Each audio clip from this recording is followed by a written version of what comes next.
Good morning. आज हम पढ़ेंगे बीएससी पार्ट फर्स्ट का paper second cell biology and genetics. इसमें हम पढ़ेंगे साइटोस्केलेटल एलिमेंट। प्रीवियस क्लास में हमने साइटोस्केलेटल एलिमेंट के बारे में पढ़ा था। उसकी हमने क्या होते हैं साइटोस्केलेटल एलिमेंट, उसकी डिस्कवरी, उनका अल्ट्रा स्ट्रक्चर, देन माइक्रोट्यूब्यूल उसके बारे में और उसका फंक्शन, उसके आगे का पार्ट आज हम डिस्कस करेंगे। आज हम डिस्कस करेंगे intermediate filament. They have great tensile strength, diameter is about 10 nanometre, made up of fibrous intermediate proteins composed of 2 anti-parallel diameter। Intermediate filament ये ग्रेट टेंसाइल स्ट्रेंथ के होते हैं, लंबे होते हैं, टेंसाइल स्ट्रेंथ होती है। इसका हम डायग्राम देखिए, ये मोनोमर, डायमर एंड ट्राइमर दिखाई दे रहा है। डायमीटर इनकी 10 नैनोमीटर होती है और ये फाइब्रस इंटरमीडिएट प्रोटीन्स होते हैं। जैसे वो माइक्रोट्यूब्यूल ग्लोबुलर प्रोटीन थे, these are fibrous intermediate protein. और ये composed of anti parallel diameter, anti parallel diameter में ये बने हुए रहते हैं। Then types of intermediate filament कौन कौन से होते हैं? Keratin filament, vimentin filament, neurofilament and nuclear lamins. Disorders of intermediate filament: epidermolysis, bullosa simplex EBS, amyotrophic lateral sclerosis ALS and progeria. ये 3 होते हैं डिसऑर्डर्स इनमें, और टाइप्स इनके 4 तरह के ये फिलामेंट होते हैं। Then functions of intermediate filament. Intermediate filament के क्या फंक्शंस हैं? 30 gene discovered in human genome due to change in structure of intermediate filament.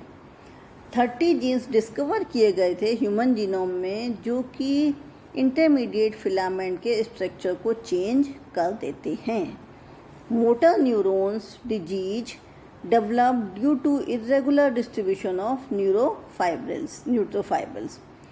इसके अलावा ये जो ALS डिजीज है ये हो जाती है क्योंकि इरेगुलर डिस्ट्रीब्यूशन होता है न्यूरोफाइब्रिल्स का। इस कारण डिजीज हो जाती है ALS, एमाइलोट्रोफिक लेटरल स्क्लेरोसिस डिजीज हो जाती है। जैसे कि इससे पहले बताया था, डिसऑर्डर है ये एमाइलोट्रोफिक लेटरल डिसऑर्डर, ये इसके कारण हो जाता है। यदि इंटरमीडिएट फिलामेंट में कहीं भी कोई डिसकनेक्टिविटी आ जाती है तो डिजीज डेवलप हो जाती है। Then microfilament, the thinnest class of the cytoskeletal fibers are solid rod of the globular protein actin। ये thinnest class है cytoskeletal fibers की, और ये solid rods होती हैं ग्लोबुलर प्रोटीन की। एक्टिन प्रोटीन होता है। An actin microfilament consist of twisted double chain of actin subunit। ये जो एक्टिन फिलामेंट होता है ये ट्विस्टेड होता है और ये डबल चेन होती है एक्टिन सब यूनिट्स की। देखिए ट्विस्ट किया हुआ क्लियर दिखाई दे रहा है, एक लाइट ब्लू है, ग्रीन है, ये फिलामेंट ट्विस्ट किया हुआ दिखाई दे रहा है और ये एक्टिन मोनोमर्स से बना हुआ होता है। फिलामेंट 1 ऊपर दिखाई दे रहा है, ये 2 और ये ट्विस्ट किए हुए हैं। Microfilaments are designed to resist tension, और ये टेंशन रेसिस्ट करने का काम करते हैं। With other proteins they form a 3 dimensional network just inside the plasma membrane, और ये प्लाज्मा मेम्ब्रेन के अंदर 3 डायमेंशनल नेटवर्क बनाते हैं। In other cells these actin myosin aggregates are less organised but still called localised contraction. दूसरे cells में ये actin myosin aggregate हो जाते हैं और ये लेस ऑर्गेनाइज्ड होते हैं, लेकिन ये लोकलाइज्ड कॉन्ट्रैक्शन का काम करते हैं। A contracting belt of microfilament divides the cytoplasm of animal cell during cell division। ये जो कॉन्ट्रैक्टिंग बेल्ट होती है माइक्रोफिलामेंट की, ये सेल डिवीजन के दौरान साइटोप्लाज्म को डिवाइड करने का काम करती है। Localise contraction also drives amoeboid movement, और जो लोकलाइज कॉन्ट्रैक्शन होता है वो अमीबॉइड मूवमेंट में हेल्पफुल होता है। Pseudopodia cellular extension extend and contract through the reversible assembly and contraction of actin subunits into microfilament. जो स्यूडोपोडिया है cellular extension and extend the contract through reversible assembly and contraction of actin subunits into microfilament. यहाँ हम diagram से समझेंगे। देखिए gel with network ये है, ये सॉल और जेल फॉर्म है, और ये एक्सटेंडिंग स्यूडोपोडियम को एक्सटेंड कर देते हैं जिससे कि जो फूड होता है वो एनगल्फ कर लिया जाता है। तो इनमें ये हेल्पफुल होते हैं। In muscle cell thousand of actin filament are arranged in parallel to one another. Muscle cell में 1000 करीब ये जो एक्टिन फिलामेंट हैं ये पैरेलल अरेंजमेंट में रहते हैं। Thicker filament composed of a motor protein, जो थिकर फिलामेंट होते हैं ये मोटा प्रोटीन्स के बने हुए होते हैं। Myosin interdigitated with the thinner actin fibres, और ये थिनर एक्टिन फाइबर्स के बने हुए होते हैं। Myosin molecules walk along the actin filament, जो मायोसिन मॉलिक्यूल हैं ये एक्टिन फिलामेंट के साथ साथ होते हैं। Pulling stack of actin fibres together and shortening the cell, और ये पुल करते हैं एक्टिन फाइबर्स को जिससे कि सेल शॉर्ट हो जाती है, मींस कॉन्ट्रैक्शन और रिलैक्सेशन में हेल्पफुल होते हैं। यहाँ देखिए डायग्राम दिया हुआ है मसल सेल का।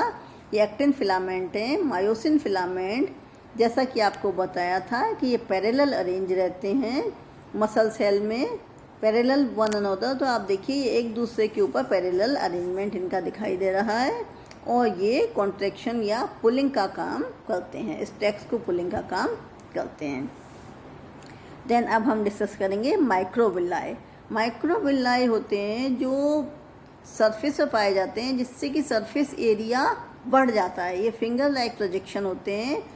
फिंगर लाइक प्रोजेक्शन होने के कारण सरफेस का एरिया बढ़ जाता है और इनमें स्टोरेज भी होता है।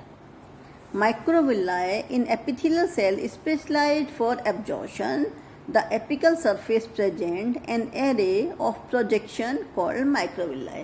एपिकल सरफेस पर जो एपिथेलियल सेल है उस पर एपिकल सरफेस पर एरे लाइक प्रोजेक्शंस होते हैं जो माइक्रोविलाई कहलाते हैं। इन माइक्रोविलाई में ये स्पेशलाइज्ड होते हैं एब्जॉर्प्शन के लिए। In cells such as those linings the small intestine apical surface are densely covered with uniform microvilli which are visible as a brush or straight border on these cell। जो intestine होती है small intestine उसमें ये पूरे area में फैले हुए रहते हैं जिससे कि फूड का एब्जॉर्प्शन आसानी से हो जाता है, और चूंकि ये पूरे एरिया में फैले होते हैं इसलिए उसकी स्ट्रक्चर जैसे बॉर्डर पर ब्रश लगा हुआ है उस तरह से दिखाई देती है।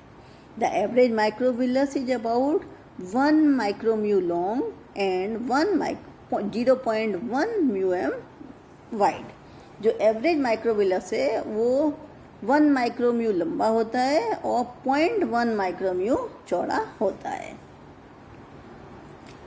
यहाँ ये डायग्राम दिया हुआ है, देखिए मायोसिन फिलामेंट हैं जो ट्विस्टेड होते हैं। ये एक्टिन फिलामेंट दिखाई दे रहे हैं जो कि लंबे होते हैं। मायोसिन यहाँ दिखाई दे रहा है, फाइब्रिन, और यहाँ हम देखते हैं ये फॉर्मिन और अदर एक्टिन दिखाई दे रहे हैं। ये एक डायग्राम है। The diagram shows a few microfilament in a microvillus. यहाँ ये कुछ माइक्रोफिलामेंट दिखाई दे रहे हैं with various actin binding protein, जिसमें कि बहुत से एक्टिन बाइंडिंग प्रोटीन हैं important for F actin assembly, capping, cross linking and movement. ये जो किस किस में हेल्पफुल होते हैं, ये असेंबली में, कैपिंग में, क्रॉस लिंकिंग में और मूवमेंट में। Like microfilament in other region of the cytoskeleton, जैसे कि और रीजन में होते हैं। Those of microvilli are highly dynamic ये जो माइक्रोविलाई होती हैं हाईली डायनेमिक होती हैं with treadmilling and various myosin based interaction. Treadmilling में और मायोसिन बेस्ड इंटरेक्शन में myosin motors import various microvilli. ये जो मायोसिन मोटर्स हैं ये इंपोर्ट करते हैं वेरियस माइक्रोविलाई कंपोनेंट्स को अलोंग द एक्टिन फिलामेंट। तो ये हमने देखा आज सेकेंड क्लास में, साइटोस्केलेटन की सेकेंड क्लास में इंटरमीडिएट फिलामेंट्स के बारे में, फिर कौन कौन से इंटरमीडिएट फिलामेंट्स होते हैं और उनसे क्या डिसऑर्डर्स हो जाते हैं। देन हमने इनके फंक्शंस देखे। देन माइक्रोफिलामेंट के बारे में स्टडी की, किस तरह से वो अरेंज रहते हैं, क्या इनका फंक्शन होता है। देन माइक्रोविलाई के माइक्रोविलाई क्या होते हैं, कैसे किन सेल्स में पाए जाते हैं और कैसे अरेंज रहते हैं और इनका क्या फंक्शन होता है।